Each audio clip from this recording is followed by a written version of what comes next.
Assalamualaikum warahmatullahi wabarakatuh. Salam sejahtera bagi kita semua. Welcome back to my channel. Kembali lagi dengan aku Yura. Nah, aku mau membahas soal SJT untuk tes PPG maupun P3 Kak Guru ya teman-teman. Dan teman-teman yang udah subscribe channel aku mau mengucapkan terima kasih. Dan bagi teman-teman yang belum subscribe channel ini, silakan di subscribe dahulu agar tidak ketinggalan pembahasan soal dan info yang berkenaan dengan tes P3K dan juga PPG Guru. Dan semoga teman-teman nanti yang belajar dari channel aku semuanya bisa lulus dengan mudah dalam satu kali tes aja. Amin amin ya robbal alamin. Kita langsung aja, tidak berlama-lama untuk membahas soal yang pertama. Anda adalah seorang guru yang mengajar di sekolah dasar.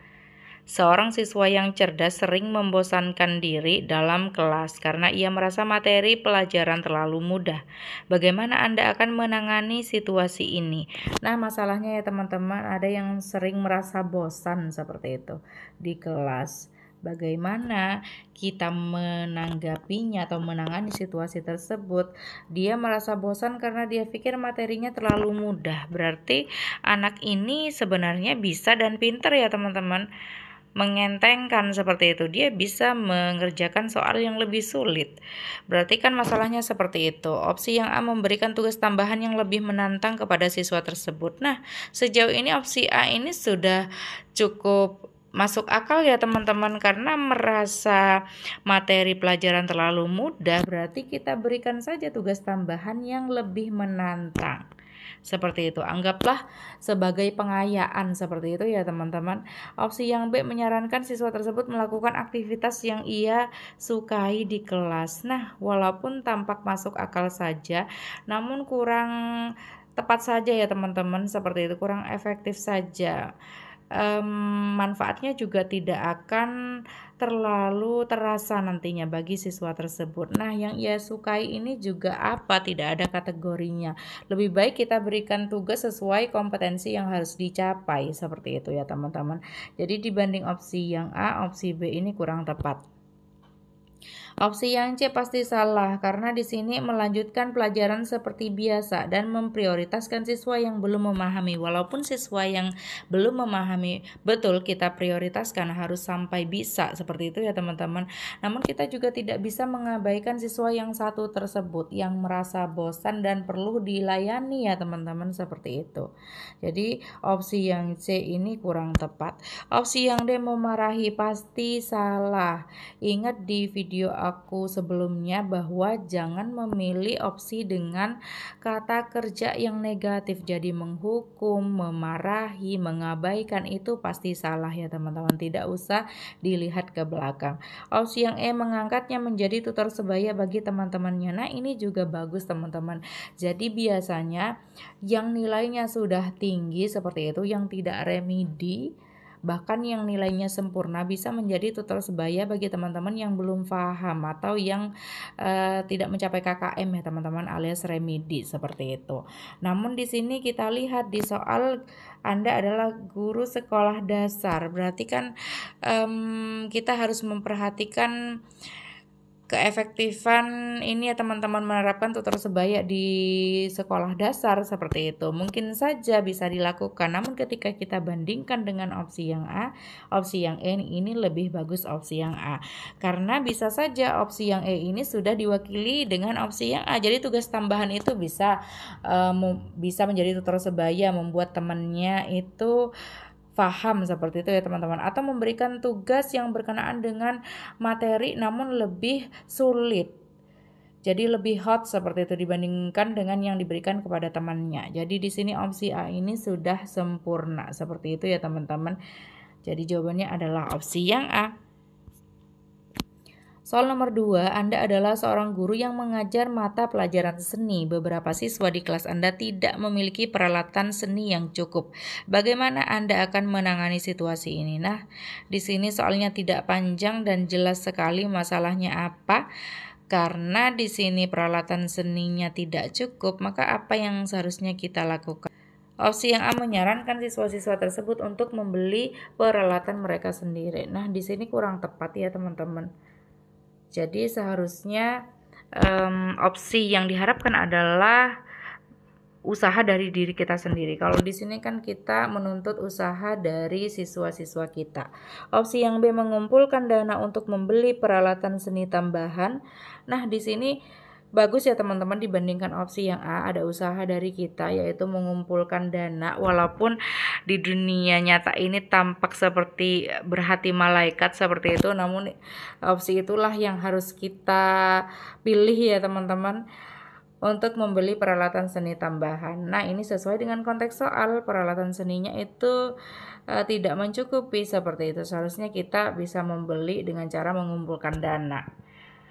Apalagi ini memang tugas kita ya teman-teman, kita memang guru mapel tersebut. Opsi yang C, menyuruh siswa-siswa tersebut untuk menggantikan peralatan yang hilang, sama dengan opsi yang A. Jadi opsi yang C ini kurang tepat seperti itu dan kurang bijaksana juga.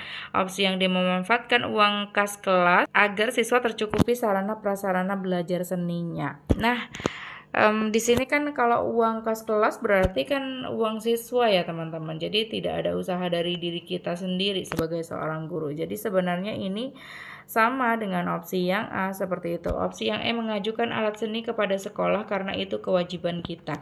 Nah, ini juga bagus teman-teman dan masuk akal juga. Tidak mungkin kan kita harus membeli dengan uang kita sendiri. Namun jika teman-teman memilih opsi yang B itu bagus banget justru ya teman-teman, seperti yang aku katakan tadi, berhati malaikat. Jadi di sini opsi E bisa jadi poinnya adalah 4, sedangkan opsi yang paling bagus adalah opsi yang B teman-teman. Soal nomor 3, Anda adalah seorang guru yang mengajar mata pelajaran yang dianggap sulit oleh sebagian besar siswa. Beberapa siswa datang kepada Anda untuk meminta bantuan tambahan. Bagaimana Anda akan menangani permintaan mereka? Nah, memang tugas kita sebagai ini ya teman-teman, guru melayani siswa seperti itu. Di sini ada yang merasa kesulitan, maka seharusnya membantu saja. Opsi yang A, menolak, ini pasti salah. Tidak perlu dibaca ke belakang ya teman-teman. Kata kerjanya di sini langsung negatif. Opsi yang B, menjadwalkan waktu ekstra untuk membantu siswa-siswa tersebut. Nah, ini berarti kita loyalitas seperti itu ya teman-teman, bekerja dengan baik sebagai pelayan publik untuk siswa. Jadi opsi yang B ini sebenarnya sudah bagus. Opsi yang C, memberikan soal latihan tambahan kepada seluruh kelas. Nah, di sini terwakilkan sebenarnya dengan opsi yang B ya teman-teman, dengan menjadwalkan waktu ekstra untuk membantu siswa-siswa tersebut. Waktu ekstranya itu kan bisa digunakan dengan memberikan soal latihan dan lain sebagainya. Namun di sini ya teman-teman, untuk seluruh kelas. Jadi tidak harus begitu juga. Ini bahkan akan menjadi tidak efektif dan efisien karena yang membutuhkan itu adalah beberapa siswa seperti itu ya teman-teman, atau sebagian besar siswa, namun tidak semua juga. Ada yang sudah paham dan tidak butuh bantuan seperti itu. Alangkah baiknya kita langsung ke permasalahannya. Jadi opsi yang C di sini kurang bagus jawabannya. Opsi yang D, menyarankan siswa-siswa tersebut untuk mencari tutor pribadi. Nah, di sini juga tidak memberikan solusi langsung ya teman-teman. Padahal kita bisa seperti itu, seharusnya kita bisa menangani siswa-siswa tersebut dan memberikan pelayanan. Opsi yang E, semua siswa yang membutuhkan bantuan seharusnya kita layani dengan baik. Nah, walaupun tampak benar teman-teman, namun opsi yang E ini mengandung opini. Jadi tidak real action, tidak aksi nyatanya langsung. Kalau yang lain diperhatikan selalu diawali dengan kata kerja ya teman-teman. Jadi menolak, menjadwalkan, memberikan soal, menyarankan, dan lain sebagainya. Namun opsi yang E, walaupun itu betul, ini adalah pernyataan pendapat atau opini. Ini bisa disebut sebagai distraktor atau pengecoh. Jadi jangan dipilih ya teman-teman. Jadi yang paling bagus itu adalah opsi yang B. Soal nomor 4, Anda adalah seorang guru yang mengajar di sebuah kelas dengan siswa berkebutuhan khusus. Salah satu siswa memiliki masalah kesehatan yang membuatnya sering absen. Bagaimana Anda akan menangani situasi ini? Nah, di sini masalahnya ya teman-teman, siswa itu jarang masuk, sering absen. Namun siswanya yang berkebutuhan khusus apalagi sering memiliki masalah kesehatan. Jadi ada alasan yang masuk akal seperti itu ya teman-teman, yang bisa dimaklumi juga. Opsi yang A, memberikan tugas-tugas yang lebih ringan kepada siswa tersebut. Nah, bisa jadi ya teman-teman, masuk akal saja seperti itu karena ia berkebutuhan khusus dan juga memiliki masalah kesehatan. Tentu tidak akan disamakan ya teman-teman tugas yang diberikan kepada siswa biasa dan juga yang diberikan kepada siswa tersebut. Opsi yang B, menyediakan materi pelajaran tambahan untuk siswa tersebut. Nah, di sini juga bisa dilakukan ya teman-teman. Karena dengan menyediakan materi pelajaran tambahan berarti kan kita loyal seperti itu. Berani melakukan hal yang lebih mengorbankan waktu kita. Namun kita bandingkan terlebih dahulu dengan opsi yang C. Jadi opsi yang A dan B ini sama-sama bagus. Opsi yang C, berkomunikasi dengan orang tua siswa untuk mencari solusi bersama. Nah, ini lebih bagus teman-teman. Karena di sini siswanya anggaplah spesial seperti itu ya teman-teman. Jadi berkebutuhan khusus, maka kita harus libatkan dengan orang tua. Apakah dengan memberikan tugas di opsi yang A ini, apakah dengan menyediakan materi pelajaran tambahan, tidak akan membebani siswa tersebut. Apalagi dikatakan di sini memiliki masalah kesehatan. Kalau misalnya tambah sakit, bagaimana ya teman-teman, seperti itu. Alangkah baiknya yang dilakukan adalah berkomunikasi terlebih dahulu dengan orang tua. Bagaimana solusinya kita pikirkan bersama, lalu ambil yang paling baik ya teman-teman untuk menyelesaikan masalah seperti itu. Opsi yang D, melanjutkan pelajaran seperti biasa, ini pasti kita ini mengabaikan ya teman-teman. Opsi yang E, memberikan keringanan anak tersebut karena alasan kesehatan yang masuk akal. Nah, betul juga sebenarnya, namun keringanannya seperti apa? Jadi lebih baik kita berkomunikasi terlebih dahulu dengan orang tua seperti itu. Soal nomor 5, Anda adalah seorang guru di sekolah menengah yang memiliki masalah dengan perilaku bullying di antara siswa-siswi Anda. Bagaimana Anda menangani situasi ini? Nah, bagaimana kita akan menangani situasi bullying seperti itu yang terjadi di antara siswa-siswi kita? Opsi yang A, menghukum siswa-siswa pelaku bullying dengan tegas. Nah, betul ya teman-teman. Jadi harus ditindaklanjuti dengan tegas seperti itu pelaku bullying. Namun di sini kita kan cluenya sebagai seorang guru ya teman-teman. Tidak dikatakan bahwa kita seorang guru yang masuk dalam tim anti kekerasan di sekolah atau anti bullying di sekolah. Itu biasanya kan sudah ada timnya seperti itu, atau akan ditangani guru BK. Jadi untuk menghukum siswa-siswi pelaku bullying dengan tegas itu biasanya sudah ada timnya ya teman-teman. Walaupun tampak benar, namun tidak sesuai dengan konteks soal. Opsi yang B, mengadakan program anti bullying di sekolah. Nah, untuk program-program di sekolah biasanya ini adalah tugas kepala sekolah, bukan seorang guru ya teman-teman. Opsi yang C, mengadakan pertemuan dengan para siswa untuk mendiskusikan masalah ini. Nah, sama teman-teman. Untuk mengadakan pertemuan dengan siswa itu pasti akan ditangani oleh tim anti kekerasan. Jadi sudah ada ya teman-teman, atau bahkan program dari BK biasanya, atau bahkan dari kepala sekolah sebagai suatu manajer atau pimpinan di sebuah sekolah. Jadi opsi yang A, B, C di sini kurang sesuai dengan konteks soal. Nah, opsi yang D di sini bagus ya teman-teman. Kita sebagai seorang guru, karena kita setiap hari ketemu siswa, mendidik dan mengajar, juga menyampaikan materi, langkah lebih baiknya kita menyelipkan materi anti bullying di setiap materi yang kita sampaikan. Berarti kalau di setiap materi, kan materi yang kita sampaikan banyak, berarti ini kan berkelanjutan, berkesinambungan ya teman-teman, tidak hanya sesekali saja seperti itu. Ini akan lebih bermakna. Jadi siswa akan tertanam perilaku yang anti bullying. Seperti itu teman-teman, kita selalu mengingatkan kepada siswa untuk tidak melakukan bullying kepada siswa lainnya. Jadi opsi yang D ini walaupun sederhana, tidak gebrakan besar seperti itu ya teman-teman, namun ini cocok dilakukan oleh seorang guru. Opsi yang E, mendukung korban dan memberikan perlindungan. Nah, betul ya teman-teman, namun ini tidak hanya tugas dari seorang guru saja.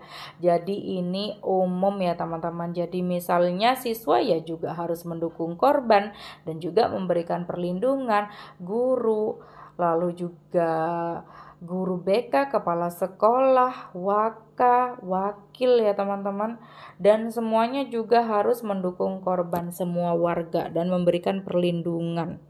Jadi ini tidak spesifik kepada guru. Yang paling cocok adalah opsi yang D dan sesuai dengan konteks soal. Soal nomor 6, Anda adalah seorang guru di sekolah SMA yang menghadapi masalah kecurangan dalam ujian. Beberapa siswa telah membawa catatan tersembunyi ke dalam ujian. Bagaimana Anda akan menangani situasi ini? A. Memberikan nilai buruk kepada siswa-siswa tersebut. Nah, ini ya teman-teman, memang konsekuensinya bisa jadi seperti itu. Namun kurang bijaksana ya teman-teman kalimat di opsi yang A ini. Jadi kita langsung memberikan nilai buruk. Seharusnya kan mungkin menasehati terlebih dahulu, lalu memperingatkan atau melaporkan seperti itu ya teman-teman. Siapa tahu di sini kita sebagai guru sebagai ini pengawas ujian, karena di sini kan kita menghadapi masalah kecurangan dalam ujian seperti itu. Opsi yang B, memperingatkan siswa-siswa tersebut dan membiarkan mereka mengulang ujian. Jadi di sini membiarkan mereka mengulang ujian, apakah ini sudah dianggap bijaksana padahal sudah melakukan kesalahan ya teman-teman, seperti itu. Jadi opsi yang B ini kurang tepat sebenarnya, opsi yang A juga masih kurang sempurna. Opsi yang C, melaporkan kecurangan ini kepada pihak berwenang di sekolah. Nah, ini lebih tepat teman-teman. Di sini juga aman kalau kita pilih opsi yang C, karena tampaknya kita adalah sebagai seorang pengawas ujian seperti itu. Jadi lebih baik kita laporkan kecurangan ini kepada pihak berwenang di sekolah. Siapa? Bisa jadi adalah panitia ujian, lalu juga bisa jadi atasan kita, seperti itu ya teman-teman. Jadi opsi yang C ini lebih tepat. Opsi yang D, tidak melakukan apa-apa, ini pasti salah. Berarti kan kita tidak akan menindaklanjuti padahal itu adalah kecurangan. Opsi yang E, mengingatkan untuk tidak berbuat curang dan melanjutkan ujian. Nah, ini ya teman-teman, kita hanya mengingatkan saja seperti itu, namun langkah tegasnya tidak ada, kita malah melanjutkan ujian seperti itu, hanya mengingatkan saja untuk tidak berbuat curang. Apakah itu dijamin tidak akan dilakukan lagi oleh siswa tersebut dan tidak dicontoh oleh yang lainnya? Jadi yang paling tepat sesuai dengan konteks soal adalah kita laporkan terlebih dahulu kecurangan ini kepada pihak berwenang di sekolah. Maka biarlah pihak berwenang tersebut yang menindaklanjuti, seperti itu ya teman-teman. Soal nomor 7, Anda baru saja ditugasi untuk pindah membentuk kelas inklusi pertama kalinya. Dengan pengalaman baru dan juga berdasarkan sumber tentang pembelajaran inklusif, Anda mendesain pembelajaran sesuai dengan kebutuhan peserta didik. Namun dalam implementasinya, cara mengajar Anda masih tampak seperti kelas reguler, jadi kelas biasa ya teman-teman, yang tidak inklusif. Siswa-siswanya normal seperti itu, sehingga ada peserta didik yang kesulitan memahami mata pelajaran. Langkah apa yang akan diambil? Nah, opsi yang A, meminta rekan sejawat untuk membantu menyesuaikan metode belajar dan mengenali karakteristik peserta didik. Nah, di sini kan kita meminta bantuan rekan sejawat ya teman-teman. Alangkah baiknya kita memilih opsi yang menunjukkan bahwa kita akan berusaha sendiri terlebih dahulu, seperti itu. Jadi usahanya dari diri kita, tidak langsung meminta bantuan, seperti itu. Opsi yang B, mengevaluasi metode pembelajaran dengan mengobservasi secara langsung proses pembelajaran yang dilakukan rekan kerja kita. Nah, mengevaluasi metode pembelajaran di sini kan masih dalam tahap refleksi diri, seperti itu ya teman-teman, meninjau kembali, melihat kembali. Jadi kita evaluasi bagaimana sih metode pembelajaran, apakah sudah benar-benar sesuai dengan karakteristik peserta didik. Di sini caranya dengan mengobservasi secara langsung proses pembelajaran yang dilakukan rekan kerja kita. Nah, walaupun bisa saja ya teman-teman, namun apakah dengan kita melakukan observasi, cara yang dipakai oleh teman kita itu bisa diaplikasikan juga di kelas. Walaupun sama-sama kelas inklusif, mungkin karakternya masih ada perbedaan juga antara siswa inklusif di kelas A dan juga siswa inklusif di kelas B. Jadi di sini kurang efektif dan efisien saja, seperti itu. Mungkin juga akan sedikit mengganggu pembelajaran di kelas rekan kerja kita, seperti itu ya teman-teman. Jadi opsi yang B di sini, mengevaluasi, ini belum real actionnya, jadi belum aksi nyatanya, seperti itu, masih lebih kepada refleksi diri. Opsi yang C, melakukan asesmen diagnostik di awal untuk mengenali lebih dalam karakteristik peserta didik dalam jenjang tersebut. Nah, di sini kan usahanya di awal. Bisa saja dilakukan ya teman-teman. Namun, apakah dijamin ketika pengimplementasian suatu metode di kelas itu ketika sudah dilakukan asesmen diagnostik di awal akan sesuai? Nah, di sini masalahnya bukan kita tidak mengerti karakteristik peserta didiknya, namun lebih kepada metodenya yang kita masih terbiasa atau terbawa dengan kelas biasa atau reguler, karena kan kita baru di kelas inklusi. Jadi opsi yang C ini kurang tepat. Opsi yang D, meminta umpan balik kepada rekan sejawat yang berpengalaman. Nah, di sini lebih efektif dan efisien juga. Tidak akan mengganggu kelas rekan kerja kita. Dengan kita mengobservasi itu kan akan mengganggu ya teman-teman, kecuali kelasnya reguler. Di sini kan inklusi, pasti akan beda seperti itu ya teman-teman. Observasi itu tidak bisa dilakukan semudah di kelas reguler seperti itu. Jadi daripada observasi lebih baik umpan balik ya teman-teman, seperti itu. Nah, ini sudah masuk kepada aksi nyatanya, tidak dalam bentuk refleksi diri saja, tidak dalam bentuk meninjau kembali atau mengevaluasi, namun sudah aksi nyatanya, yaitu meminta umpan balik. Dan umpan balik ini bisa kita gunakan sebagai inspirasi di kelas. Disesuaikan lagi ya teman-teman, apakah umpan balik dari rekan sejawat ini bisa kita jadikan inspirasi di kelas, seperti itu. Nah, di sini berpengalaman dalam menyesuaikan metode pembelajaran sesuai dengan kebutuhan peserta didik, sesuai dengan konteks soal ya teman-teman, seperti itu. Karena desain pembelajaran yang kita sudah lakukan ternyata belum sesuai, seperti itu. Opsi yang E, mengikuti pelatihan dan juga webinar berkenaan dengan bagaimana menangani siswa inklusif. Nah, juga bisa dilakukan ya teman-teman. Jadi mengikuti pelatihan dan webinar ini adalah pengembangan diri, bisa kita lakukan. Namun opsi yang D ini kan menyatakan bahwa kita akan langsung menindaklanjuti kepada siswa yang bersangkutan. Jadi lebih kepada pelayanan publik kita kepada siswa. Kalau opsi yang E ini kan masih kepada pengembangan diri kita ya teman-teman, seperti itu. Jadi dibandingkan opsi yang E, opsi yang D ini lebih sempurna. Langsung menangani masalah. Dilihat dari dampaknya pun nanti akan lebih nyata yang meminta umpan balik, seperti itu teman-teman. Karena untuk mendapatkan ilmu dari mengikuti pelatihan itu kan tidak mudah dan tidak sebentar, seperti itu. Sedangkan masalah pembelajaran harus segera kita selesaikan, harus segera kita ini ya teman-teman tangani, seperti itu. Jadi yang paling efektif dan efisien adalah opsi yang D. Nah, kita lanjut soal nomor 8 yang merupakan soal terakhir dalam video kali ini. Anda adalah seorang guru yang mengajar di sebuah sekolah yang memiliki banyak siswa dengan tingkat kemampuan yang beragam. Bagaimana Anda akan mengajar agar semua siswa mendapatkan manfaat dari pelajaran Anda? A, mengajar dengan tingkat kesulitan yang paling rendah agar semua siswa bisa mengikuti. Nah, di sini kurang tepat ya teman-teman. Jadi kan ada tingkatan kognitif seperti itu dari C1 sampai C6.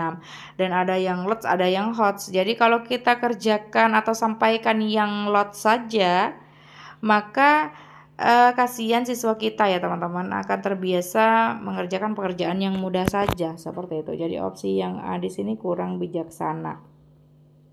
Opsi yang B, menyediakan materi pelajaran tambahan hanya untuk siswa-siswa yang lebih cepat belajar. Nah, ini kurang bijaksana juga. Jadi hanya untuk siswa yang lebih cepat belajar. Bagaimana siswa yang lebih lambat? Apakah akan ditinggal? Jadi di sini tidak melayani sepenuh hati. Opsi yang C, melakukan penilaian individual untuk setiap siswa dan menyesuaikan materi pelajaran. Nah, ini lebih bijaksana ya teman-teman. Sesuai dengan pembelajaran berdiferensiasi. Jadi akan berbeda-beda setiap siswa. Misalnya siswa dengan belajar lambat dan juga yang belajar cepat akan berbeda ya teman-teman. Jadi tetap kita hargai. Misalnya tujuan pembelajaran tertentu seperti itu akan dicapai oleh siswa A lebih lama dibandingkan dengan siswa B, maka sama-sama kita hargai, seperti itu ya teman-teman. Jadi opsi yang C ini bagus. Opsi yang D tidak memperhatikan perbedaan, pasti salah. Di sini kata kerjanya negatif.